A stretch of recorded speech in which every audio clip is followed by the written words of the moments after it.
നമസ്കാരം. മലയാളി വാർത്ത ഇൻസൈഡിലേക്ക് സ്വാഗതം. അലി ലാറിജാനിയുടെ തലയെടുത്തുകൊണ്ട് ഇസ്രയേൽ അത് പറയുന്നു. ലാറിജാനിയുടെ മരണം ഭരണകൂടത്തിന്റെ പ്രധാന സ്തംഭം ഇല്ലാതാക്കി. തങ്ങൾ ഒരൊറ്റ രാത്രി കൊണ്ട് അലി ലാറിജാനിയെ കൊലപ്പെടുത്തിയെന്നാണ് ഇസ്രയേൽ പറയുന്നത്. 5 ദിവസങ്ങൾക്ക് മുൻപ് ടെഹ്റാനിലെ തെരുവിൽ ജനങ്ങൾക്കൊപ്പം ഇറങ്ങി നടന്നിരുന്നു അലി ലാറിജാനി. എന്നാൽ ആഘോഷത്തിമിർപ്പിനിടയിൽ ഇത് ഇസ്രയേലി ചാരക്കണ്ണുകളിൽ പതിഞ്ഞു. തെരുവുകളിൽ ജനങ്ങൾക്കൊപ്പം നടന്ന അലി ലാറിജാനി പിന്നീട് എങ്ങോട്ടേക്കാണ് നടന്നു മറിയുന്നത് എന്ന് ഇസ്രയേൽ നിരീക്ഷിച്ചു കൊണ്ടിരുന്നു. ഇസ്രയേലിന്റെയും അമേരിക്കയുടെയും ചാര ഉപഗ്രഹ കണ്ണുകൾ പിന്നീട് ലാറിജാനിയെ പിന്തുടർന്നു. അദ്ദേഹം ഒളിച്ച കൊട്ടാരക്കെട്ടിനുള്ളിലേക്കാണ് പിന്നീട് ബോംബ് വർഷിച്ചത്. ഒടുവിൽ ചൊവ്വാഴ്ച ഇസ്രയേൽ ഇത് പ്രഖ്യാപിച്ചു. അലി ലാറിജാനി കൊല്ലപ്പെട്ടു. ലാറിജാനിയുടെ മരണം ഇറാൻ സ്ഥിരീകരിച്ചതോടെ ഏറ്റവും കടുത്ത ആക്രമണ തലത്തിലേക്ക് തങ്ങൾ കടക്കുന്നുവെന്നാണ് തുടർന്ന് ഇറാൻ വ്യക്തമാക്കിയത്. ഇന്ന് ശത്രുവിന്റെ ആകാശം കൂടുതൽ വർണ്ണാഭമായിരിക്കും. ഇറാന്റെ പ്രഖ്യാപനം അതായിരുന്നു. ചൊവ്വാഴ്ച രാത്രിയും കടന്നുപോയി. ബുധനാഴ്ച പുലർച്ചെ ഇറാൻ അതിരൂക്ഷമായ ആക്രമണത്തിലേക്ക് കടക്കാൻ തയ്യാറെടുത്തു. എന്നാൽ അമേരിക്ക കരുതി വച്ചത് പിനട്രേറ്റർ ബോംബുകളടക്കം ഏറ്റവും മാരകമായ ആക്രമണ ശൈലി. അതിവേഗ തിരിച്ചടിക്കാണ് ഇസ്ലാമിക് റവല്യൂഷണറി ഗാർഡ് കോറിന്റെ എയർഫോഴ്സ് കമാൻഡർ സർദാർ മൗസവി ഉത്തരവിട്ടത്. എന്നാൽ ഉത്തരവ് ശ്രേണി ഘടകങ്ങൾ കഴിഞ്ഞ് ആക്രമണത്തിലേക്ക് തിരിയുന്നതിന് മുൻപ് അമേരിക്കൻ പോർജെറ്റുകൾ വർഷിച്ചത് സമാനതകളില്ലാത്ത ബോംബുകൾ. ഏറ്റവും മാരകമായ മിസൈലുകളാണ് തുടർന്ന് ഇറാൻ തൊടുത്തത്. ടെല്ലവീവിൽ ഇറാന്റെ ബാലിസ്റ്റിക് മിസൈൽ ആക്രമണങ്ങളിൽ 2 പേർ കൊല്ലപ്പെട്ടു. ഇസ്രയേലിന്റെ വിവിധ ഇടങ്ങളിൽ മിസൈലിന്റെ അവശിഷ്ടങ്ങൾ തെറിച്ചു വീണു. ലാറിജാനി മാത്രമല്ല, ഇറാൻ ഖാസിജ് സേനയുടെ മേധാവി ഗുലാം റേസ സുലൈമാനിയെയും ഇക്കഴിഞ്ഞ ദിവസത്തെ ആക്രമണത്തിൽ ഇസ്രയേൽ കൊലപ്പെടുത്തിയിരുന്നു. യുദ്ധത്തിന്റെ ആദ്യ ദിനം ഫെബ്രുവരി 28-ന് ആയത്തുള്ള അലി ഖമനയെ വധിച്ചുകൊണ്ടാണ് ഇസ്രയേലും അമേരിക്കയും യുദ്ധം കുറിച്ചത്. അതിന് തൊട്ടു പിന്നാലെ ഇറാന്റെ നിയന്ത്രണം പൂർണ്ണമായി അലി ലാറിജാനിയുടെ കയ്യിലെത്തി. യുഎസും ഇസ്രയേലും നടത്തുന്ന അതിശക്തമായ ആക്രമണങ്ങൾക്ക് മുന്നിൽ വകവയ്ക്കാതെ ടെഹ്റാനിൽ വെള്ളിയാഴ്ച നടന്ന റാലിയിൽ അദ്ദേഹം പങ്കെടുത്തു. ഭരണകൂട വിരുദ്ധ പ്രക്ഷോഭങ്ങളെ അടിച്ചമർത്താൻ ഇറാൻ ഉപയോഗിക്കുന്ന സായുധ വിഭാഗമാണ് ഇസ്ലാമിക് റവല്യൂഷണറി ഗാർഡ് കോറിന് കീഴിലുള്ള ബാസിജ് സേന. ജനുവരിയിലുണ്ടായ പ്രക്ഷോഭത്തെ ബാസിജ് സേന നേരിട്ടത് അതിക്രൂരമായി. അതിന് നേതൃത്വം കൊടുത്തത് അലി ലാറിജാനി.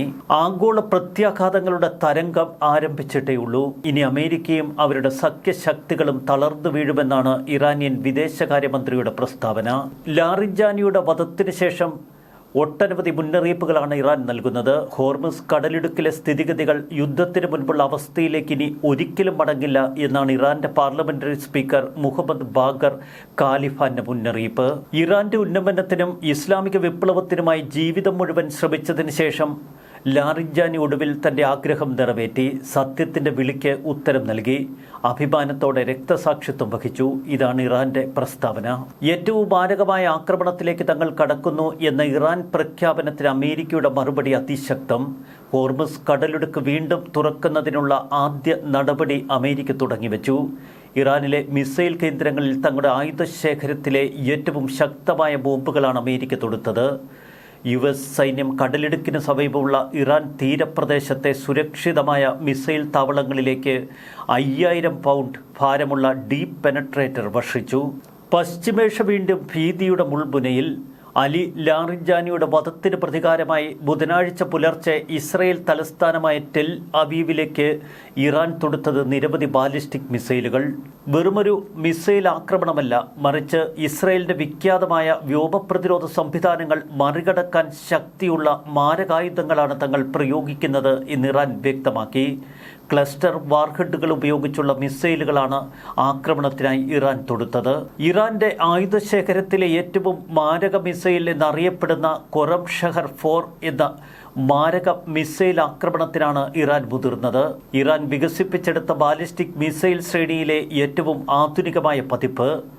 ഈ മിസൈലിന് 2000 കിലോമീറ്റർ ദൂരപരിധി. അതുകൊണ്ട് തന്നെ ഇസ്രായേലിന്റെ ഏത് പ്രദേശവും തങ്ങളുടെ ആക്രമണ പരിധിയിലാണ് എന്ന് ഇറാൻ പറയുന്നു. അന്തരീക്ഷത്തിന് പുറത്ത് ശബ്ദത്തേക്കാൾ 16 ഇരട്ടി വേഗതയിൽ സഞ്ചരിക്കുന്നതാണ് ഈ മിസൈൽ. ലക്ഷ്യസ്ഥാനത്തേക്കടുക്കുമ്പോൾ അന്തരീക്ഷത്തിനുള്ളിൽ അതിവേഗത കൈവരിക്കുന്നു. ഇത്രയും വേഗതയിൽ പാഞ്ഞുവരുന്ന മിസൈലുകളെ റഡാറുകൾക്ക് തിരിച്ചറിയാനോ അതിന്റെ സമയം കുറിക്കാനോ കഴിയില്ല. ഖൊറം ഷഹറിനൊപ്പം ഇറാൻ വിക്ഷേപിച്ച മറ്റൊരു വിഭാഗമാണ് ഖദർ മിസൈലുകൾ. ദ്രവ ഇന്ധനം ഉപയോഗിക്കുന്ന ഇവയും മാരക ആക്രമണ ശക്തിയുള്ളവയാണ്. രക്തത്തിന് രക്തം കൊണ്ട് തങ്ങൾ പകരം വീട്ടുമെന്നാണ് ഈ മാരക മിസൈലുകൾ ഇസ്രായേലിന് നേരം തൊടുത്തതിന് ശേഷം ഇറാൻ വ്യക്തമാക്കിയത്. ഖമനിയുടെ മരണത്തിന് ശേഷം ഇറാൻ നടത്തുന്ന ഏറ്റവും വലിയ സൈനിക നീക്കമാണ് ഇന്ന് ലോകം കാണുന്നത്. എന്നാൽ ഇറാന്റെ ഖൊറം ഷഹർ 4 ഇസ്രയേൽ വ്യോമ പ്രതിരോധ സംവിധാനം തകർത്തെറിയുന്ന കാഴ്ചയും മറുവശത്ത് അത്ഭുതം പടർത്തി. ടെഹ്റാനിൽ നടന്ന ഖുദ്സിന റാലിയിൽ പങ്കെടുത്ത അലി ലാറിജാനി തന്റെ ജീവിതത്തിലെ ഏറ്റവും വലിയ മടയത്തരം കാട്ടി എന്നാണ് അന്താരാഷ്ട്ര മാധ്യമങ്ങൾ പറയുന്നത്. ഈ റാലിയിൽ ലാറിജാനി പങ്കെടുത്തതിനെ തുടർന്നാണ് അദ്ദേഹം ചാരക്കണ്ണുകളിൽപ്പെട്ടത്. റാലിയിൽ പങ്കെടുത്തുകൊണ്ട് US പ്രസിഡന്റ് ഡൊണാൾഡ് ട്രംപിനെ അദ്ദേഹം പരസ്യമായി വെല്ലുവിളിച്ചിരുന്നു. ട്രംപിനുള്ള മറുപടി തങ്ങൾ നൽകുമെന്നാണ് ലാറിജാനി പറഞ്ഞത്. പക്ഷേ ലാറിജാനിക്കുള്ള മറുപടി ഇസ്രയേൽ കുറിച്ചിട്ടു. യുദ്ധത്തിൽ ധർമ്മം നമുക്ക് പ്രസംഗിക്കാനേ കൊള്ളൂ. പലപ്പോഴും ശത്രുവിൻ്റെ തലവന്മാരെ വേട്ടയാടുന്നതിൽ വല്ലാത്ത ശക്തരാണ് ഇസ്രയേൽ. ഓരോ യുദ്ധങ്ങളിലും നമ്മളത് കാണുന്നു. ഇറാനെതിരെയുള്ള യുദ്ധം തുടങ്ങിവെച്ചത് അലി ഖമനിയെ വധിച്ചുകൊണ്ട്. ഇപ്പോഴിതാ അലി ലാറിജാനിയെയും ഇസ്രയേൽ വധിച്ചിരിക്കുന്നു. ആയത്തുള്ള അലി ഖമനിയുടെ മരണം ഇറാനെ സംബന്ധിച്ച് വലിയൊരു നഷ്ടമായിരുന്നു. അതിനുശേഷമുള്ള ഇറാന്റെ രാഷ്ട്രീയ സൈനിക തീരുമാനങ്ങൾ കൈക്കൊണ്ടിരുന്നത് അലി ലാറിജാനിയാണ്. എന്നാൽ അലി ലാറിജാനി കൊല്ലപ്പെട്ടു എന്ന വാർത്ത ഇറാൻ സ്ഥിരീകരിക്കുമ്പോൾ അവർ എത്രമാത്രം തകർന്നിരിക്കുന്നു എന്ന് വ്യക്തം. വല്ലാത്തൊരു ഭരണകൂട വ്യവസ്ഥയിലൂടെയാണ് ഇറാൻ മുന്നോട്ടു പോകുന്നത്. അലി ഖമനി കൊല്ലപ്പെട്ടാൽ തുടർന്ന് ആരാകും പിൻഗാമിയെന്ന് നേരത്തെ തന്നെ കൃത്യമായി എഴുതപ്പെട്ടിരുന്നു. അതുകൊണ്ട് തന്നെയാണ് അലി ഖമനിയുടെ മകൻ മുജ്തബ അധികാരത്തിലേറിയത്. മുജ്തബയുടെ പിൻഗാമിയും ഇതിനകം തന്നെ കൃത്യമായി ആരാണെന്ന് നിർവചിക്കപ്പെട്ടിരിക്കുന്നു. 4 ടയർ അധികാര ശ്രേണി എപ്പോഴും തയ്യാറാക്കി വയ്ക്കാൻ അലി ഖമനയെ നേരത്തെ ഇറാൻ ഭരണ മേധാവികൾക്ക് നിർദ്ദേശം നൽകിയിരുന്നു. അതുകൊണ്ട് തന്നെ അലി ലാറിജാനിയുടെ പിൻഗാമിയും പെട്ടെന്ന് തന്നെ ചാർജ് എടുത്തു. അലി ലാറിജാനി കൊല്ലപ്പെട്ടു എന്ന് ഇറാൻ സ്ഥിരീകരിച്ചതിന് തൊട്ടു പിന്നാലെ പുതിയ പിൻഗാമിയെയും ഇറാൻ വ്യക്തമാക്കി. ലാറിജാനിക്ക് പകരക്കാരനായി IRGC മുൻ കമാൻഡർ മൊഹ്സൻ റസായിയാണ് ഇപ്പോൾ ചാർജ് എടുത്തിരിക്കുന്നത്. നിലവിൽ മുജ്തബ ഖമനിയുടെ സീനിയർ സൈനിക ഉപദേശകനാണ്. എന്നാൽ മൊഹ്സൻ റസായിയുടെയും തല തങ്ങൾ കൊയ്യുമെന്ന് ഇസ്രായേൽ പ്രഖ്യാപിച്ചു. ഇറാന്റെ ഏറ്റവും ഭയപ്പെടുന്ന ദേശീയ സുരക്ഷാ മേധാവിയായ ലാറിജാനി കൊല്ലപ്പെട്ടതോടെ രാജ്യം കൂടുതൽ പ്രതിസന്ധിയിലേക്ക് മൂക്കുകുത്തുമെന്ന് വ്യക്തം. ജീവിച്ചിരുന്ന ഇറാനിലെ ഏറ്റവും പ്രധാനപ്പെട്ട ഉദ്യോഗസ്ഥരിൽ ഒരാളായി അറിയപ്പെട്ടിരുന്നു ലാറിജാനി. ഖമനിയുടെ തെരഞ്ഞെടുക്കപ്പെട്ട ഡെപ്യൂട്ടി ആയിരുന്നു അദ്ദേഹം. ഖമനിയുടെ മരണശേഷം പലരും ഇദ്ദേഹത്തെ ഇസ്ലാമിക് റിപ്പബ്ലിക്കിന്റെ യഥാർത്ഥ നേതാവായി കണ്ടു. രാജ്യത്തെ പ്രമുഖ പുരോഹിത കുടുംബങ്ങളിൽ നിന്നാണ് ലാറിജാനി പൊതുമധ്യത്തിലേക്ക് കടന്നു വന്നത്. ഇറാന്റെ ഏറ്റവും പ്രധാനപ്പെട്ട വിഷയങ്ങളിൽ നേതൃത്വം വഹിക്കാൻ അദ്ദേഹത്തെ ചുമതലപ്പെടുത്തിയിരുന്നു. അമേരിക്കയുമായി ഒരു ആണവ കരാറിലെത്താനുള്ള ഇറാന്റെ ശ്രമങ്ങൾക്ക് ലാറിജാനിയാണ് മേൽനോട്ടം വഹിച്ചത്. എന്നാൽ ലാറിജാനി പലപ്പോഴും ട്രംപിനെ വെല്ലുവിളിച്ചു. ജനുവരിയിൽ നടന്ന സർക്കാർ വിരുദ്ധ പ്രക്ഷോഭം ക്രൂരത കൊണ്ട് അടിച്ചമർത്തിയതിന് പിന്നിലും ഇതേ ലാറിജാനിയുടെ കൈകൾ. ഇറാൻ റവല്യൂഷണറി ഗാർഡ്സിന്റെ മുൻ അംഗമായിരുന്നു ലാറിജാനി. 2005 മുതൽ 2007 വരെ മുഖ്യ ആണവ ചർച്ചക്കാരനായി സേവനമനുഷ്ഠിച്ചു.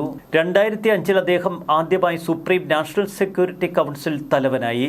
2006 ലെബനൻ യുദ്ധത്തിന് കാരണമായ IDF സൈനികരെ തട്ടിക്കൊണ്ടുപോകുന്നതിൽ അദ്ദേഹമാണ് ഗൂഢാലോചന നടത്തിയത്.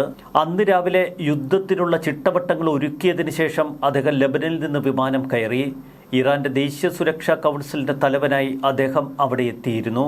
ഇസ്രായേലിനെതിരായ ആക്രമണങ്ങൾക്ക് നസ്രല്ലയ്ക്ക് അനുമതി നൽകിയതിന് പിന്നിലും ഇതേ ലാറിജാനി. 2008 മുതൽ 2020 വരെ ലാറിജാനി പാർലമെന്റ് സ്പീക്കറായിരുന്നു.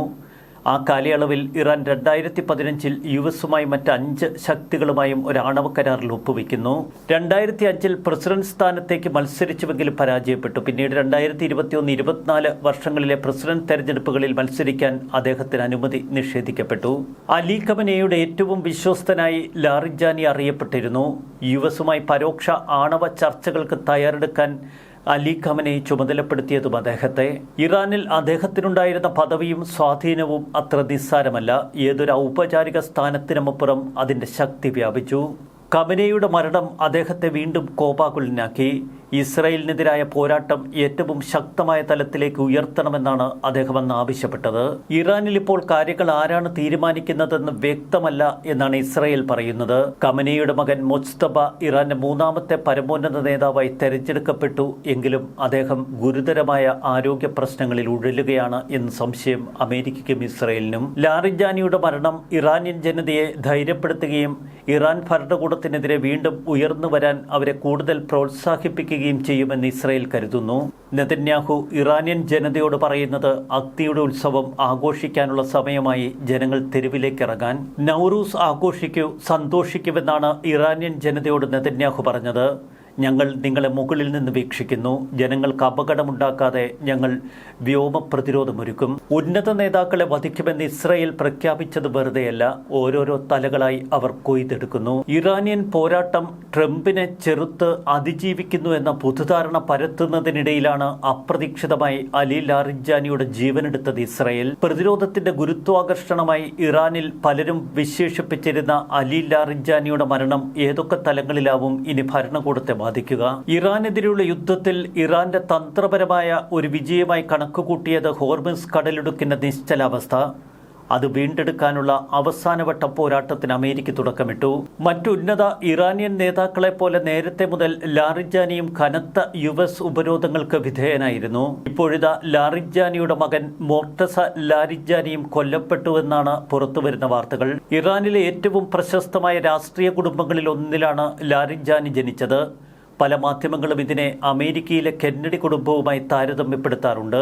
ഒരു സഹോദരൻ സാദേഖ് ഇറാന്റെ ജുഡീഷ്യറിയുടെ തലവനായിരുന്നു. മറ്റൊരാൾ മുഹമ്മദ് ജാവദ് വിദേശകാര്യങ്ങളിൽ അലി ഖമനയുടെ മുഖ്യ ഉപദേശകൻ. ലാറിജാനിയുടെ വധത്തോടെ യുദ്ധത്തിൽ നിർണായകമായ ഒരു വിജയം കൈവരിച്ചുവെന്ന് അമേരിക്കയും ഇസ്രയേലും കരുതുന്നു.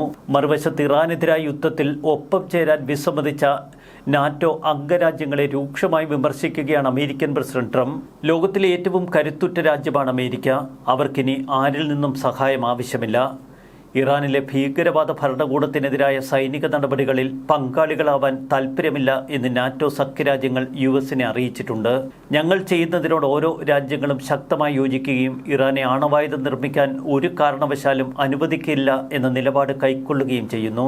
എന്നാൽ മറ്റു രാജ്യങ്ങളുടെ ഈ നിലപാടിൽ തനിക്ക് അത്ഭുതമൊന്നുമില്ല എന്ന് ട്രംപ് വ്യക്തമാക്കുന്നു. അമേരിക്ക പ്രതിവർഷം $100 ബില്യൺ നാറ്റോ സഖ്യത്തിലെ രാജ്യങ്ങളെ സംരക്ഷിക്കാൻ ചെലവാക്കുന്നത് കേവലം ഒരു വശത്തേക്ക് മാത്രമുള്ള സഹായമാണ്. നാം അവരെ സംരക്ഷിക്കും, എന്നാൽ അവർ നമുക്കായി ഒന്നും ചെയ്യില്ല, പ്രത്യേകിച്ച് അത്യാവശ്യ ഘട്ടത്തിൽ. ഭാഗ്യത്തിന് ഇറാന്റെ സൈന്യത്തെ ഞങ്ങൾ ഇല്ലാതാക്കി. അവരുടെ നാവികസേന ഇല്ലാതായി, അവരുടെ വ്യോമസേന ഇല്ലാതായി, അവരുടെ റഡാറുകൾ ഇല്ലാതായി. ഒരുപക്ഷെ ഏറ്റവും പ്രധാനം അവരുടെ നേതാക്കൾ. ഫലത്തിൽ എല്ലാ തലത്തിലുമുള്ള നേതാക്കളെ നമ്മൾ ഇല്ലാതാക്കുന്നു.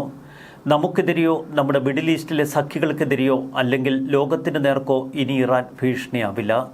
ഇനി അമേരിക്കയ്ക്ക് മറ്റൊരു നാറ്റോ സഖ്യരാജ്യത്തിൻ്റെയും സഹായവും ആവശ്യമില്ല. വ്യക്തമാണ് ട്രംപിൻ്റെ വാക്കുകൾ. മറുവശത്ത് നെതന്യാഹു ചിരിക്കുന്നു. നെതന്യാഹുവിനെ കാണാൻ അമേരിക്കയിൽ നിന്നൊരു ദൂതൻ. ആ ദൂതൻ നെതന്യാഹുവിൻ്റെ അടുക്കലെത്തി മാധ്യമപ്രവർത്തകരോട് പറഞ്ഞു, നെതന്യാഹുവിന് കുഴപ്പമൊന്നുമില്ല എന്നുറപ്പിക്കാൻ പ്രസിഡന്റ് ട്രംപ് തന്നെ പറഞ്ഞുവിട്ടതാണ്. ആ തമാശയിൽ എല്ലാം ഉൾക്കൊണ്ടിരിക്കുന്നു. ന്യൂസ് ഡെസ്ക് മലയാളി വാർത്ത ഇൻസൈഡ്.